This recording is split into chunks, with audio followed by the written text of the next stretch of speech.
Selamat pagi teman-teman. Saya dari kelompok 2 ingin mempresentasikan hasil kelompok kami, yaitu rasio profitabilitas. Berhubung karena teman saya lagi kerja, yaitu Fitrianingsi dan Melisa Smartmata, jadi saya yang akan membawakan materinya pada sore hari ini. Yaitu rasio profitabilitas ya.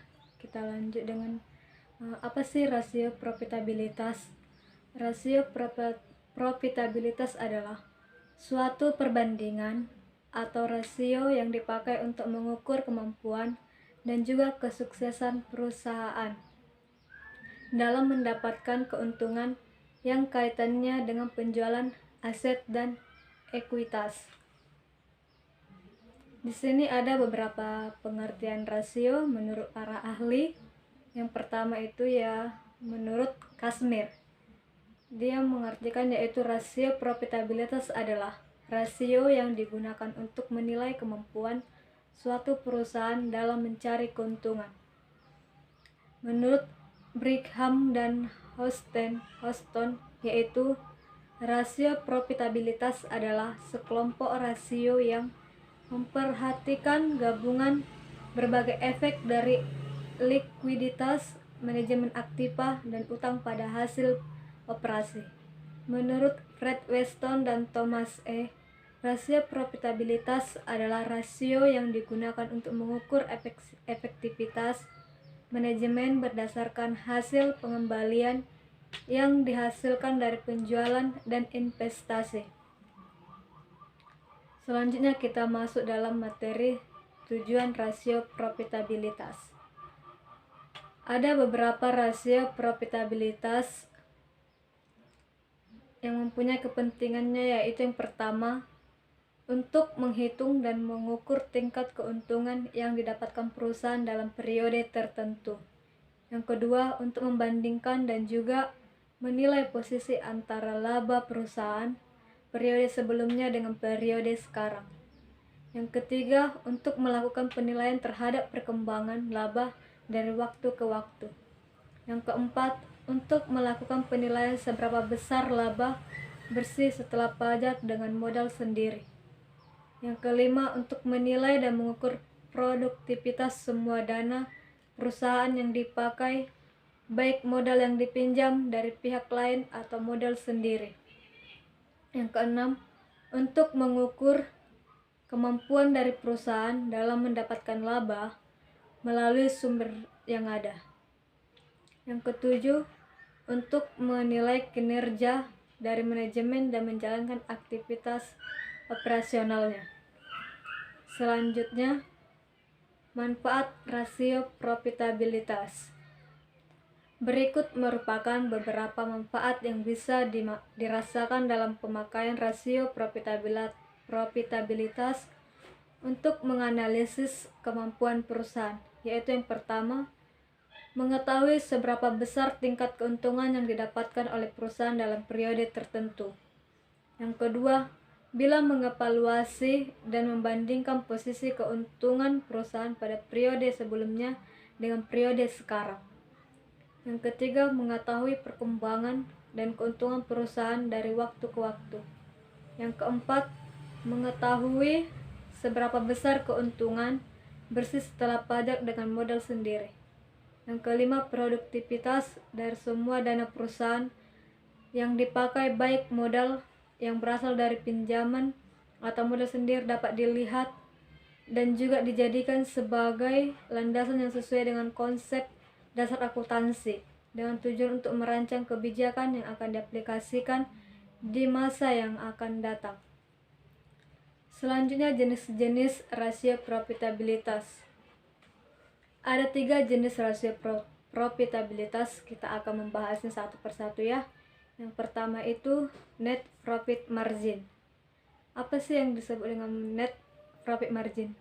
Net profit margin adalah rasio yang digunakan untuk menilai dan mengukur kemampuan dari perusahaan dalam menghasilkan laba bersih dari penjualan yang dilakukan perusahaan.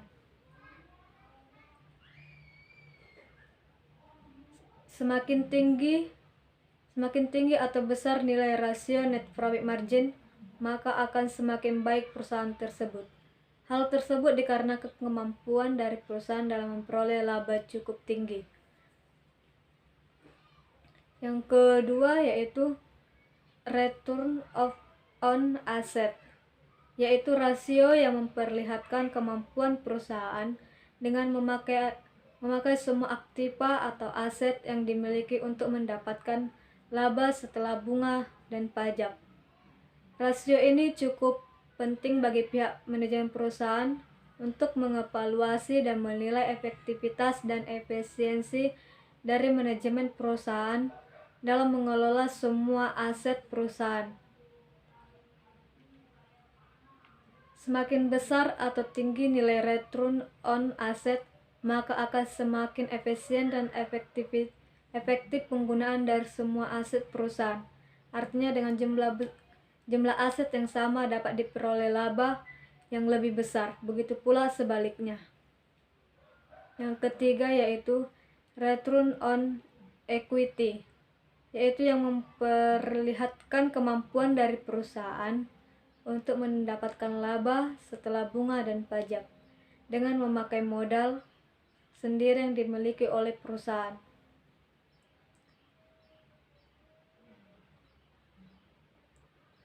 Selanjutnya kita masuk dalam analisis utama yang digunakan dalam menilai profitabilitas. Kita masuk dalam materinya. Yang pertama itu margin laba atas penjualan. Margin laba atau atas penjualan adalah rasio yang dihitung dengan membagi laba bersih dengan penjualan. Bisa kita lihat di dalam rumus ya. Rumusnya yaitu margin laba atas penjualan sama dengan laba bersih dibagi penjualan.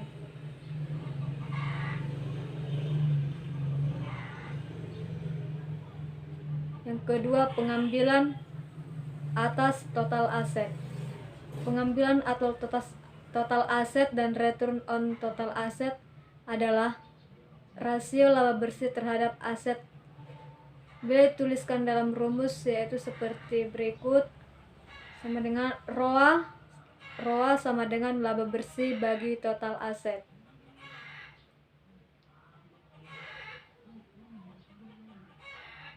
Yang ketiga, rasio kemampuan dasar untuk menghasilkan laba. Rasio kemampuan dasar untuk menghasilkan laba adalah rasio yang menunjukkan kemampuan aset perusahaan dalam menghasilkan laba operasi. Cara menghitung rasio profitabilitas ini adalah membagi jumlah laba sebelum bunga dan pajak. Contoh rumusnya yaitu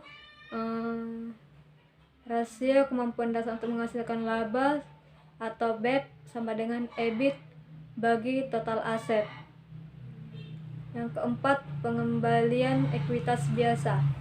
Pengembalian ekuitas biasa atau yang disebut dengan ROE adalah rasio laba bersih terhadap ekuitas biasa, mengukur tingkat pengembalian atas investasi pemegang saham biasa.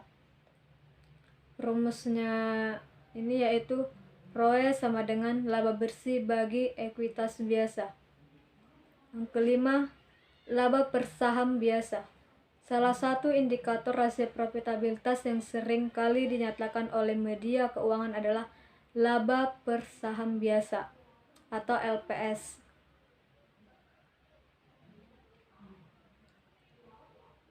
Rasio laba per saham digunakan untuk menilai profitabilitas investasi yang dilakukan oleh pemegang saham biasa.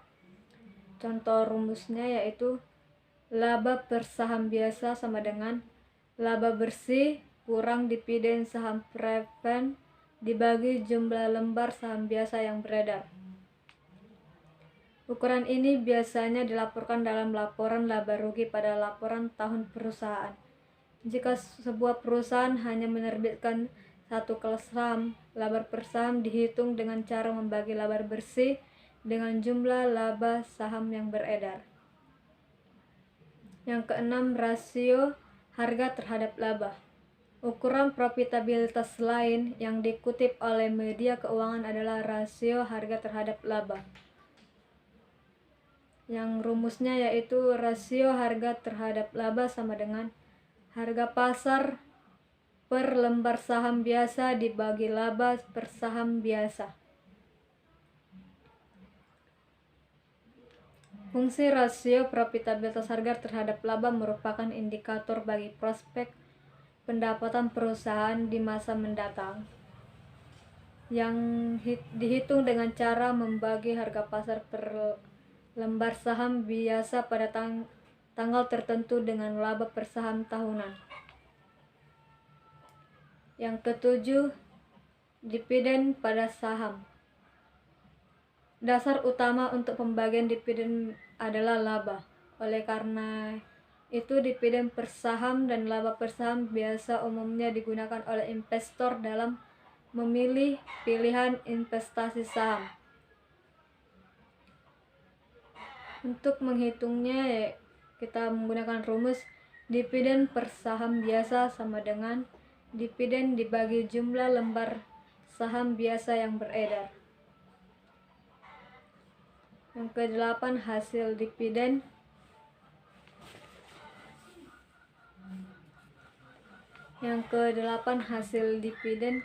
Hasil dividen terhadap saham biasa merupakan ukuran profitabilitas yang menunjukkan tingkat pengembalian kepada pemegang saham biasa dalam bentuk dividen tunai.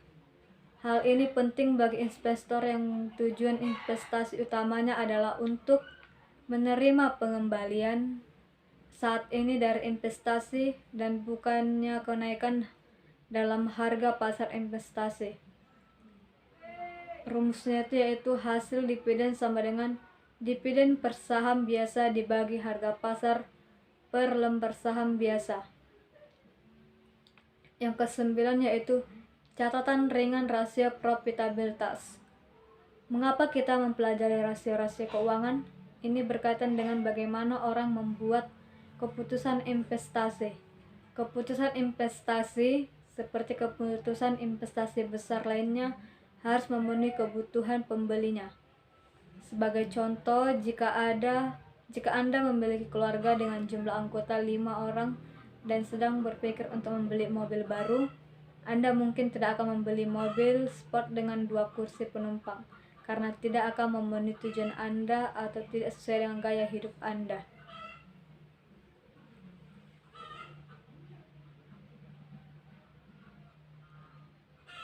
Ada 2 pendekatan yang umum dengan catatan ringan rasio profitabilitas. Yang pertama itu investasi nilai. Investor nilai mencari saham yang dinilai rendah, artinya investor berusaha mencari perusahaan yang nilainya tidak dicerminkan oleh harga sahamnya. Perusahaan semacam ini biasanya adalah perusahaan yang tenang dengan kinerja keuangan yang sangat baik. Yang kedua, investasi pertumbuhan.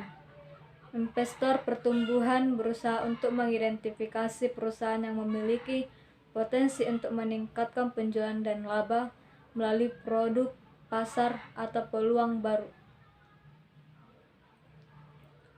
Demikianlah hasil persentase kami. Jika ada yang kurang atau kurang dimengerti, boleh dipertanyakan. Walaupun ada yang kurang dari isi makalah kami, mohon dimaklumi. Kami sangat mengharapkan kritik dan saran dari teman-teman semua. Saya akhiri presentasi saya ucapkan terima kasih. Bila ada teman-teman yang ingin bertanya, boleh bertanya. Selamat pagi.